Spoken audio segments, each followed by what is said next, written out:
At the Sports History Network, we're proud to introduce you to a new sponsor for our podcasts.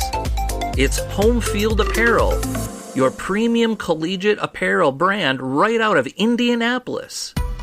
They've got incredibly comfortable t-shirts, plus they're officially licensed with vintage college designs. They have over 150 plus colleges available now and always adding more. Winfield digs through the archives and history of your school to find unique logos, mascots, and moments to make thoughtful designs for your school. When you shop today, new customers can get a 15% discount off their first purchase using the promo code SPORTSHISTORY at checkout. You can learn more at homefieldapparel.com. Now it's time to take a sports break, a look at sports history on a daily basis.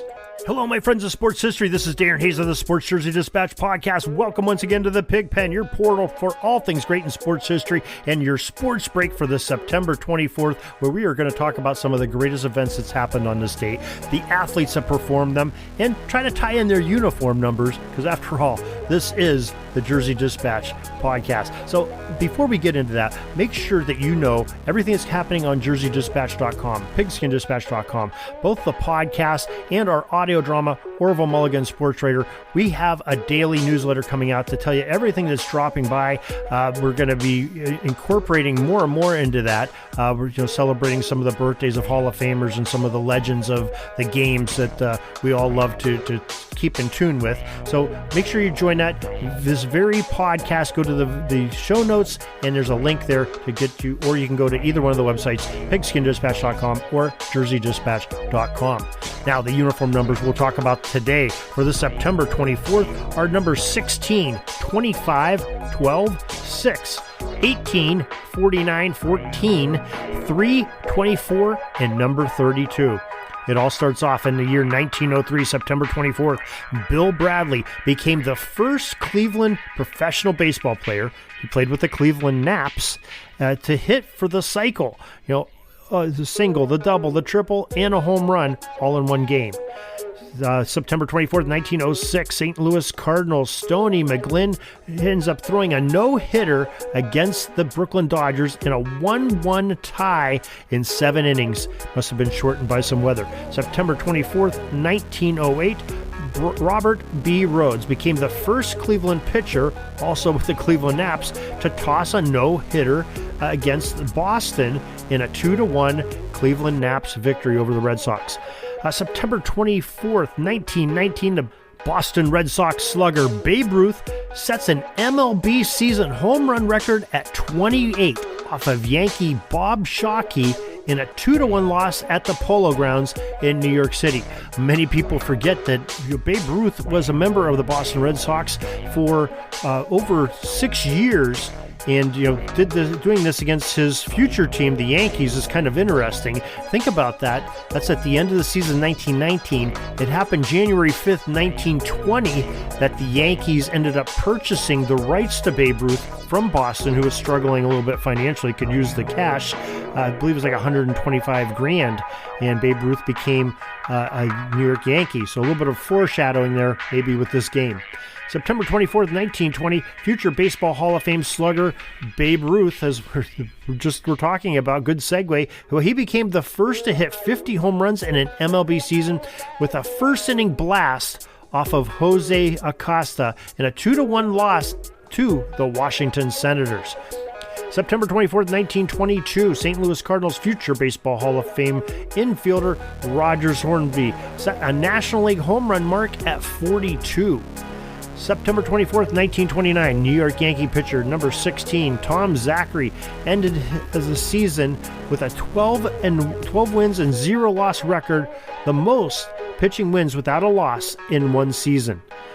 September 24th, 1967, NFL St. Louis Cardinals kicker number 25, Jim Bakken, he ended up booting 7 field goals in one game against the Pittsburgh Steelers, setting an NFL record at the time back there in 1967.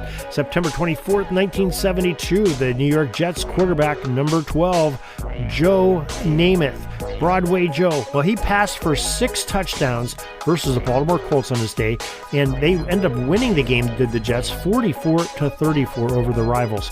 September 24th, 1974, Al Kaline, Detroit's Tigers number 6 on his jersey. Well, that season, he became just the 12th Major League Baseball player to reach 3,000 hits in that plateau that so many would like to get to.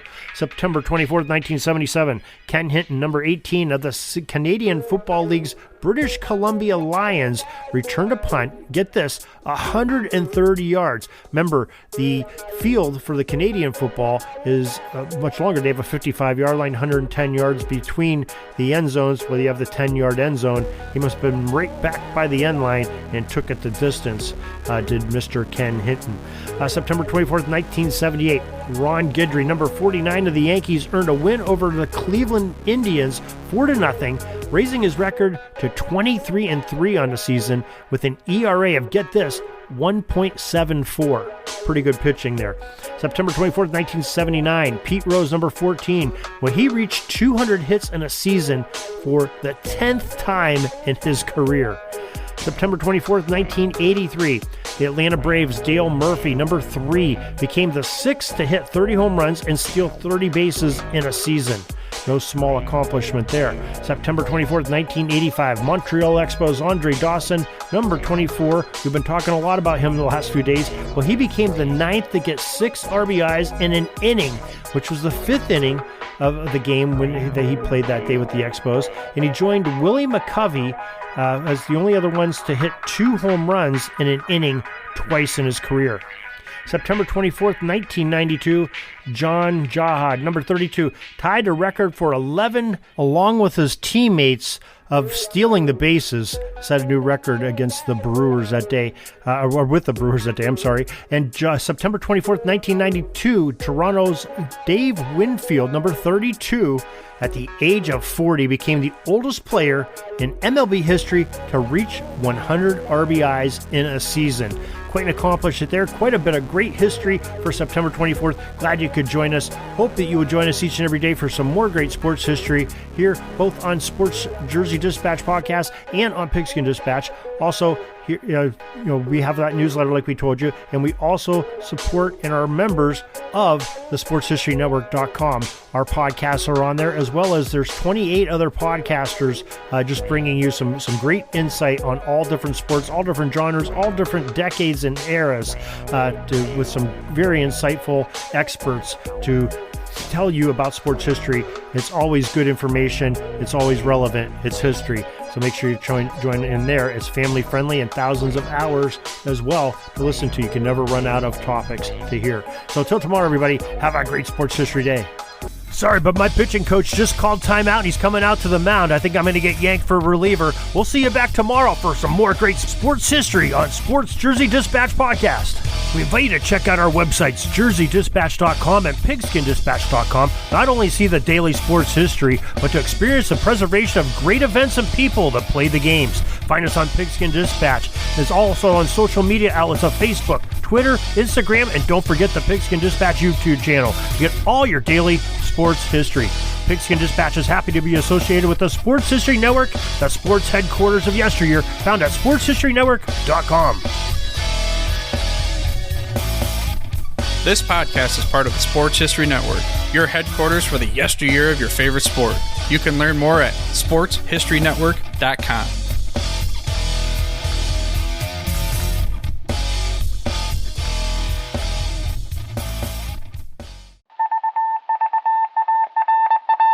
It was just another ordinary day in the offices of the Pittsburgh Guardian newspaper circa 1924. But for Marla Delft, assistant editor, everything was about to change. For she was about to discover the awesome attractiveness of Row 1 brand retro sports paraphernalia items thanks to Orville Mulligan, sports writer. And there it is. Wow, Orville, that's really the bee's knees. Isn't it just? A poster-sized replica of the actual 1909 World Series program cover. I can see that. But where did you get it? And where'd you get it framed? I ordered it from the Row 1 website. where over 6,000 items of sports memorabilia from the 1880s to the 1990s are available for reproduction in multiple sizes and in several different materials, with over a dozen styles of frame to choose from for prints like this. Well, I'm sure Mr. Delft would love to put up more of these in the office. But I'm equally as sure they're beyond this newspaper's budget.